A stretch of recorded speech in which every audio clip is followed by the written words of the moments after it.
D'un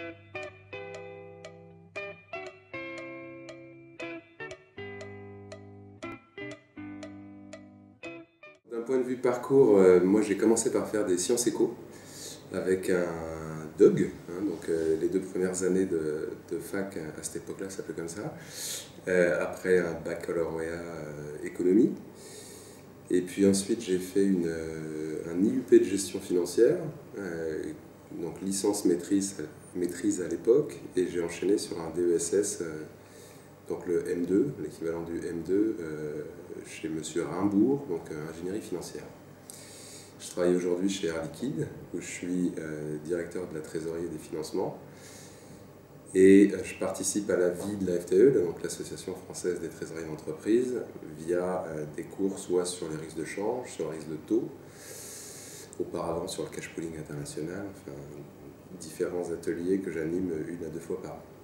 En plus évidemment de vous avoir dans le master trésorerie.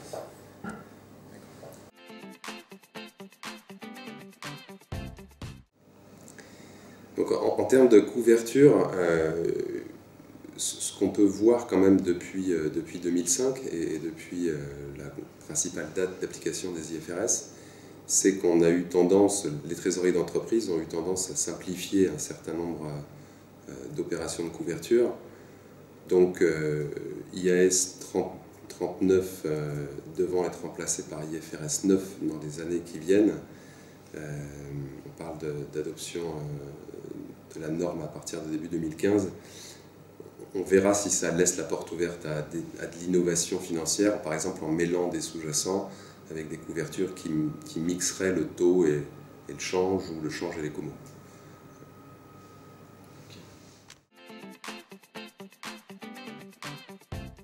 Alors ça s'est pas fait en un jour, hein, mais donc je pense que mes forces ça a été la curiosité. Moi, je suis curieux et donc je lis beaucoup. Ensuite, c'est aussi une histoire d'opportunité, hein. Moi, j'ai commencé par les risques, par travailler sur le risque de change chez Alcatel. Ensuite, je suis passé dans la salle des marchés parce que ça m'intéressait et parce que je proposais des choses. Donc, le fait d'être force de proposition, c'est aussi très important. Après un certain nombre d'années d'expérience, j'ai eu l'opportunité d'aller créer une trésorerie, une fonction trésorerie chez Publicis Group. Ensuite, les rencontres et les besoins de la Société Générale ont fait qu'on m'a proposé de venir épauler les équipes en tant que structureur. Et puis enfin ce dernier métier, donc là depuis 2-3 ans chez Air Liquide, je dirais que c'est le résultat de ces différentes expériences sur le marché des changes, sur le marché des taux, sur la gestion des relations bancaires, et un nouveau challenge qu'il ne faut pas avoir peur d'affronter. Moi, je suis arrivé ici sans être un spécialiste des financements et du rating, j'en avais fait un peu. Bon, bah, ça a été, je dirais qu'il ne faut pas avoir peur d'aller chercher des terrains nouveaux et d'être entrepreneur.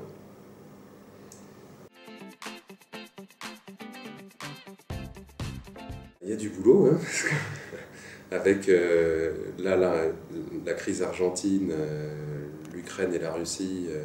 On a des bons exemples de ce qui se passe, et vous pouvez imaginer ce qui se passe dans la vie du trésorier qui est implanté dans ces pays, qui a des contrats en cours, qui a des financements en cours, qui a du cash à placer. Donc c'est ça qui est riche dans le métier, c'est qu'on travaille sur un grand nombre de pays. Et de plus en plus, le métier de trésorier fait appel à un travail collaboratif avec le procurement, les achats, avec la direction générale sur la stratégie de financement par exemple, mais aussi avec le contrôle de gestion, avec les opérations. Donc, par rapport à il y a 20 ans, j'ai l'impression que quand moi j'ai commencé à travailler, ça fait pas encore 20 ans, mais, on est passé d'une fonction qui était très très spécialisée à une fonction qui s'est ouverte. Aujourd'hui, le trésorier, il va voir des investisseurs. Aujourd'hui, le trésorier, il a des échanges avec des fonctions qu'il n'avait pas il y a 20 ans, où il était plus un spécialiste du cash management, du risk management. Donc je pense qu'il y a beaucoup d'avenir.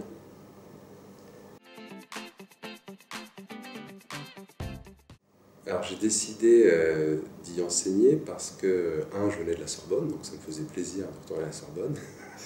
Mais aussi, c'était aussi l'occasion d'échanger avec des étudiants. Moi j'enseigne déjà à des professionnels, et c'est assez riche de confronter et tout simplement d'enseigner et d'expliquer, de se remettre en cause et d'essayer de faire passer des concepts de façon différente en fonction de la population qui est en face. Donc je pense que c'est un échange, c'est un moment d'échange qui est intéressant.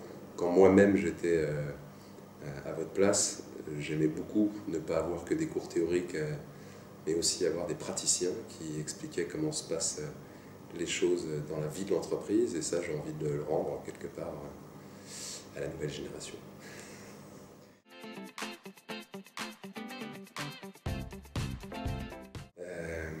Je crois que c'est vraiment important d'être au fait de ce qui se passe dans l'économie, de ce qui se passe autour de soi. Donc il faut avoir des grandes oreilles, il faut être intéressé.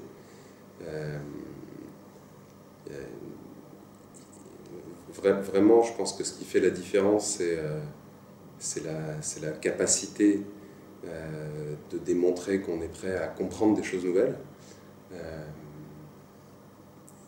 Et ça, je pense que d'être au courant et de suivre vraiment l'économie, c'est très important. C'est ce qui va faire la différence quand il y aura des nouveaux sujets à prendre. Et puis, il faut faire un peu de...